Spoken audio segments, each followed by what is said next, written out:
Hello friends, स्वागत है आप सभी का सीबीबी आर्ट्स क्लासेस में। बोर्ड परीक्षा में अगर आप पास होना चाहते हैं तो ये वीडियो देख लीजिए। पूरा का पूरा दोस्तों गारंटी है 100% की पास होने का ट्रिक दोस्तों आपको बताने वाला हूं। किस तरह से क्या करना है कि आप अच्छे नंबर से पास हो जाएंगे। 16 फरवरी को आप गर्दा उड़ा देंगे। जो ट्रिक आपको बताने वाला हूं तो आप उसे अगर फॉलो कर लेते हैं दोस्तों 100% गारंटी आप अच्छे नंबर से पास हो जाएंगे। कमजोर छात्र जोर शोर से देख लें क्योंकि 10वीं और 12वीं के लिए दोनों के लिए महत्वपूर्ण है। तो चलिए समझते हैं कैसे कैसे टिप्स है उसे फॉलो करना है और अच्छे नंबर से पास होना है। दोस्तों सबसे महत्वपूर्ण बात ये है, हाई स्कूल इंटरमीडिएट वाले ध्यान दें। लॉन्ग क्वेश्चन लिखते समय सबसे पहले क्या करना है आपको, ये पहला टिप्स है, महत्वपूर्ण टिप्स दोस्तों। आपको इसको समझ लेना है। अगर आप इसे समझ लेते हैं तो बहुत बड़ा फायदा आपको होने वाला है। देखिए लॉन्ग क्वेश्चन में लोग गलती क्या करते हैं, लॉन्ग क्वेश्चन लिखते चले जाते हैं, ठीक है, ना कोई पैराग्राफ होता है, ना कोई हेडिंग होती है, ना कोई कोटेशन होता है, ना कोई डायग्राम, ना कोई चित्र होता है। उससे नंबर दोस्तों उनको 0 मिल जाता है या कम मिल जाता है। अगर आपको अच्छा नंबर लॉन्ग क्वेश्चन में लेकर आना है तो आपको पैराग्राफ लिखना होगा। पैराग्राफ चेंज मतलब ये होता है, जैसे मान लो आपने एक सेंटेंस लिखा, इसके बाद पैराग्राफ चेंज करके लिखना है, ठीक है, तो इससे कुछ प्रभाव पड़ता है। इसके बाद दोस्तों सबसे महत्वपूर्ण बात, आपको हेडिंग का प्रयोग करना है। अगर आप हेडिंग का प्रयोग करते हैं तो आपका जो क्वेश्चन होता है वो बहुत शानदार हो जाता है और बहुत सटीक आंसर आप उसको लिख पाते हैं। कोटेशन दोस्तों, कोटेशन जरूर प्रयोग करते हैं। जैसे मान लीजिए कोई आप प्रश्न लिख रहे हैं, उसमें किसी कवि के द्वारा, किसी लेखक के द्वारा या फिर किसी वैज्ञानिक के द्वारा कुछ कहा गया है, उस सेंटेंस को, उस कोटेशन को आपको लिख देना है जिससे आपका आंसर परफेक्ट बन जाए। देखिए डायग्राम का प्रयोग जरूर करना है। अगर आप उसमें डायग्राम है तो आप डायग्राम का प्रयोग करिए। चित्र वगैरह जरूर बनाइए जिससे आपका क्वेश्चन और उसमें निखार आए और अच्छे से चमक आए और आप अच्छे नंबर से पास हो जाएं। दोस्तों ये लॉन्ग क्वेश्चन को लिखते समय इन 5 टिप्स को महत्वपूर्ण फॉलो करना है, जिसमें आपको अगर मान लीजिए 10 नंबर का क्वेश्चन है, ठीक है, तो मैथ की तरह पूरा 10 नंबर आपको मिल जाएगा अगर आप ये चारों पांचों चीज इसमें यूज करते हैं। तो अगर आप ये चारों पांचों चीज यूज नहीं करेंगे तो अगर 10 नंबर का पेपर है तो उसमें से मुश्किल से 4 से 5 नंबर आपको मिल पाएगा, और अगर इतना नहीं मिल पाएगा तो आप अच्छे नंबर से पास नहीं पाएंगे। अगर अच्छे नंबर से पास होना है तो ये 4-5 टिप्स आपको जरूर फॉलो करना है। दूसरा जो दोस्तों महत्वपूर्ण पॉइंट ये है, आंसर टू द पॉइंट लिखना है।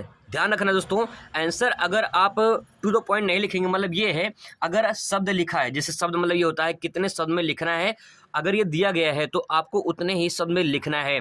नंबर के अनुसार लिखिए, मतलब कि जैसे नंबर दिया गया, जैसे मान लो 2 नंबर का है तो 2 नंबर में आप कितना लिखेंगे, 2-3 पे लिखेंगे नहीं, आपको कम से कम जो है 5 से 6 पेज में लिखना है 2 नंबर का सवाल, ठीक है। अगर आप इतना लिखते हैं तो आपको 2 नंबर पूरा मिल जाएगा। अगर 2 नंबर का सवाल आप 1 पेज में और या फिर 2 पेज में लिखते हैं तो उसका कोई मतलब नहीं है, आप टाइम बर्बाद कर रहे हैं, अगला क्वेश्चन आपका छूट जाएगा।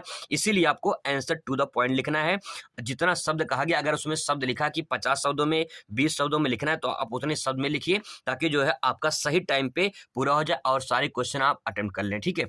इसके बाद दोस्तों तीसरा जो नंबर है, सभी क्वेश्चन क्रम अनुसार लिखें, लिखने की कोशिश करें। दोस्तों ये बहुत ही इंपॉर्टेंट बात ये है कि अगर आप ऐसा करते हैं सभी क्वेश्चन क्रम अनुसार लिखने में, तो आपको इसमें एग्जामिनर के ऊपर प्रभाव डाल रहे हैं, आप उनको प्रेरित कर रहे हैं नंबर देने के लिए, ठीक है। अब देखिए फायदा क्या होता है इससे, जैसे आपने क्रम वाइज लिखा हुआ है 1 2 3 4 5 6, जैसे 5 का खंड में है तो का खा गा ऐसे लिखे हैं, तो इसमें क्या होता है कि टीचर को कॉपी चेक करने में आसानी होती है, ठीक है। आप उससे गुस्सा नहीं दिला रहे हैं, आप उसे जो है कहीं कहीं आप अपने नंबर को लेने की कोशिश कर रहे हैं अगर आप ऐसा लिखे हैं तो। लेकिन अगर आप ये देखिए, यहाँ पे देखिए, अगर आप एक क्वेश्चन लिखे फिर इसके बाद 5वां लिखे हैं, फिर 10वां का खा, फिर 12वां, फिर 10वां का गा ऐसे लिखे हैं, तो आप इसको देखिए और इसको देखिए कौन सा क्रम वाइज लग रहा है या आपको अच्छे समझना है। तो अगर आप क्रम वाइज लिखते हैं, बहुत सारे लोग कहते हैं ना कि जो क्वेश्चन पहले आए पहले आप उसे लिखिए। दोस्तों ये बात तो सही है, लेकिन ये पूरी तरह से गलत हो जाएगा। एग्जामिनर को आप गुस्सा दिला रहे हैं, क्योंकि जब एग्जामिनर नंबर मूल्यांकन करेगा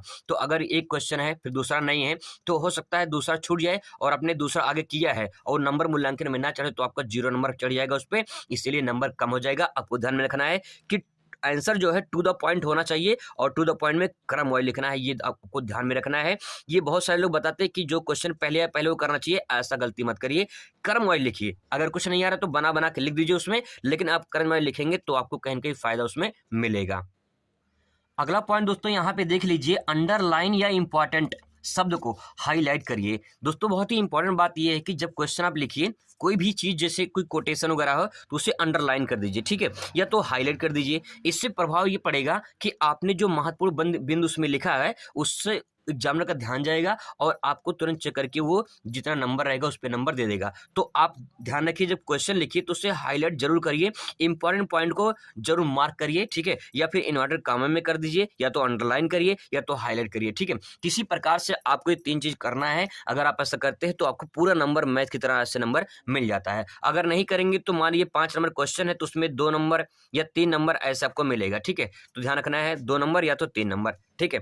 अगला क्वेश्चन दोस्तों यहाँ पे देखिए, इंपॉर्टेंट पॉइंट ये है कि क्वेश्चन सही तरीके से लिखें। क्वेश्चन नंबर सही तरीके से मतलब ये होता है कि यहाँ पे जैसे मान लीजिए क्वेश्चन 5वां का है, ठीक है, और आपने गलती से खा लिख दिया तो दिक्कत हो जाएगी। इसीलिए आपको का खा क्रमवार लिखना है और उसमें जो क्वेश्चन नंबर है उसको ध्यान से लिखना है, क्योंकि आपको क्वेश्चन नंबर पे ही दोस्तों नंबर मिलता है, इसलिए ध्यान रखेंगे क्वेश्चन नंबर गलत नहीं होना चाहिए। अगला पॉइंट दोस्तों यहाँ पे है, रोल नंबर आपको सही तरीके से भरना है और हर पेज पे भरना है। ये 2023 में एक नया सिस्टम लागू किया गया है कि आपको जो है हर पेज पे रोल नंबर लिखना है। तो यहाँ पे ध्यान में रखना है आपको कि हर पेज पे रोल नंबर होना चाहिए। तो दोस्तों मैंने ये महत्वपूर्ण बातें आपको बताया है, ये टिप्स आप फॉलो करिए, आपको जरूर फायदा होगा। आई होप कि आपको वीडियो अच्छा लगेगा। Thanks for watching.